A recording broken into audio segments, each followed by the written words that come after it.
Okay, so that took about an hour or two longer than I expected. I don't know how long it was. I was doing what I call process of elimination.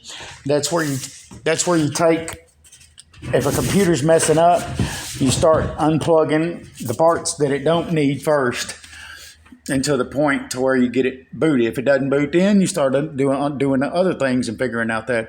Anyway, it's a process of figuring things out. So this is what we have come to. Let's see if we can see it on here.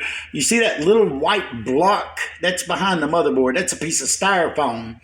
This case wouldn't allow this motherboard to boot because something was touching the back of it.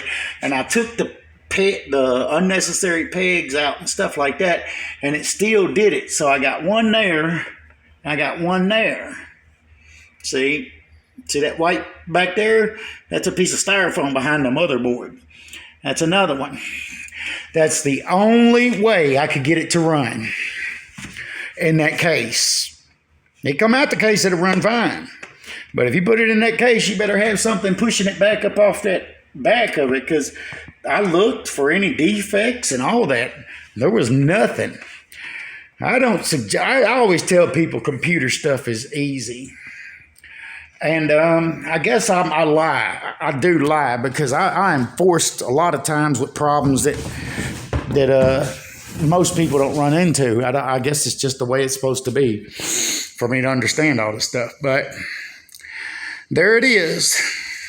I took all that glass out the case. That wasn't plastic. See that stuff right there? That's not plastic. That's tempered, tinted glass. Man, I'm not thinking I had no glass in my... Man, come on, man. So yeah, that was a real serious situation. It took a lot of time to figure out. I mean, even with me sitting there turning the power on and having 3 screws in the motherboard and pulling one corner that don't have a screw in it, pulling it up to see if it booted then, and it did. And that's how I figured it out. A lot of people don't have that type of intuition with computers.